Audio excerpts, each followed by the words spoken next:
The elder as leader, the elder's calling. In an age when many churches have adopted a bit more of a business model than an ecclesiastical one, it's more important than ever that we as elders and prospective elders understand that for us to truly embrace the responsibility of being a leader in God's church, we need a clear sense of calling. Elders, after all, don't apply for a position in the church. We need to be called of God. Just as with ministers, an elder's calling consists of two parts, an internal and an external call. An internal call is that sense one has that God has or is preparing us for service in His church. Now, granted, this sense of calling may be stronger in one person than in another, and God uses a variety of means to call us.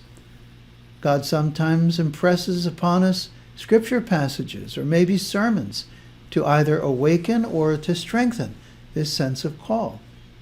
He may also use the observations and encouragements of other mature Christians or office bearers.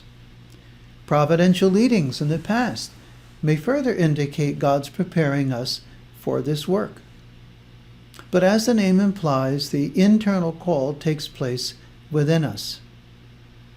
Now, it happens fairly often that the calling of the church to serve as an elder might actually take place in our life before we have a real internal sense of calling. But whichever is more prominent, when the church does call us, there should be at least some desire for the work. After all, desire was the very first qualification for elders in 1 Timothy 3. And I've learned that over the years, a number of office bearers have commented that a more settled sense of internal call only came after they had been in office for a while.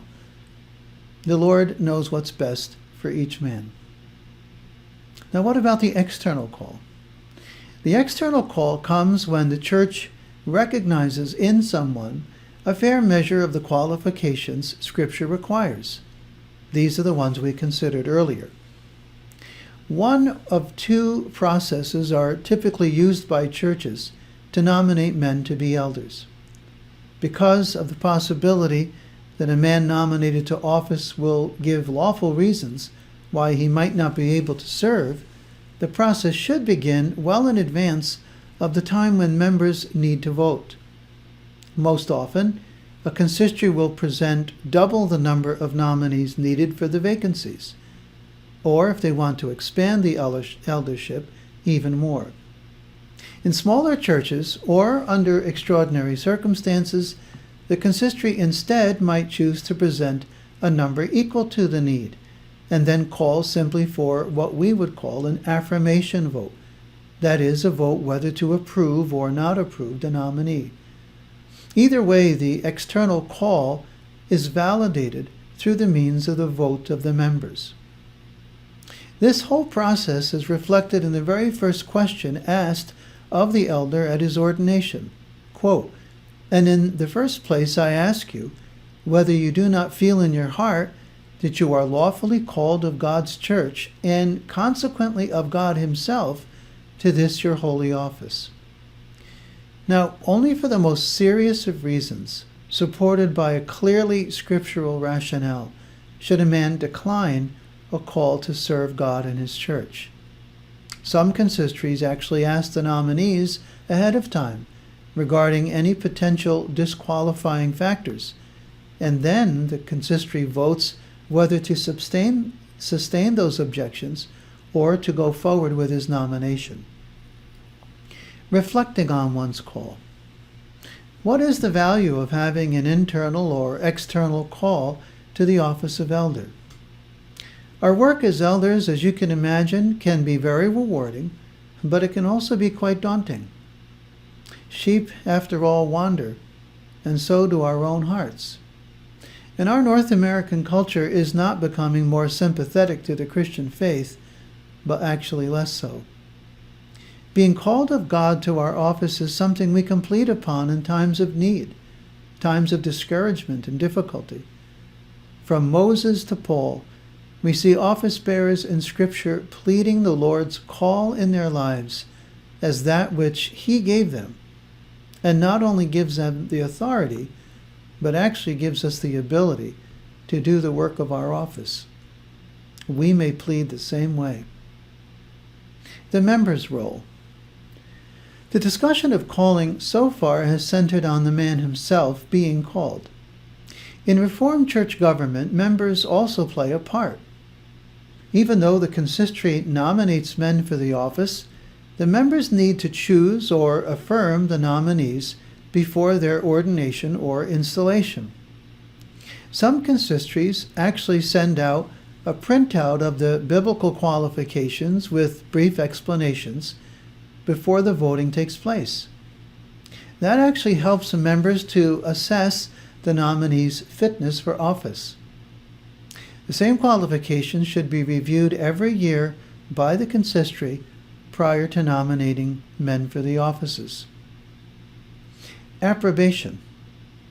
Though not explicitly taught in Scripture or church order, nominees' names are made public, whether by an announcement or, more typically, by means of a bulletin, so that any lawful objections can be brought to the consistory in a timely manner. The implication is that leadership doesn't always know everything about a nominee that the rest of the church might.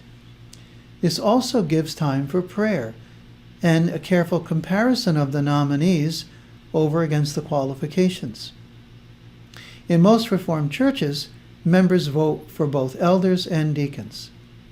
In the New Testament, we have only one explicit example of members singling out persons who were to be ordained by the apostles, and that was for the deacon's office in Acts 6, verse 3.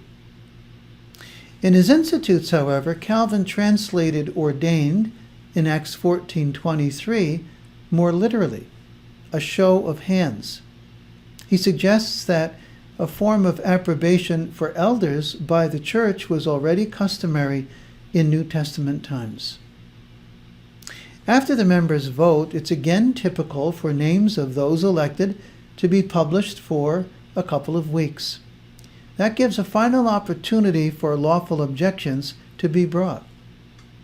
To facilitate these two periods of approbation, a consistory meeting should be scheduled toward the end of both of those 2-week time periods. The necessity of prayer. The entire process of calling, whether by the leadership or by the members voting, it should all be bathed in prayer at all stages by all. Consider the appointment of Judas' replacement in Acts chapter 1. This had prophetic support, there was clarity regarding the qualifications needed, and the eventual ordination by the apostles. Still, when it came to deciding which of the two nominees would be chosen, what did the church pray? Lord, thou who knowest the hearts of all men, show which of these two thou hast chosen. We see the same thing happening with Barnabas and Saul when they were called by God to be missionaries. The church at Antioch prayed and they fasted prior to their sending out. We use the means, but we also beseech God for his guidance and his blessing.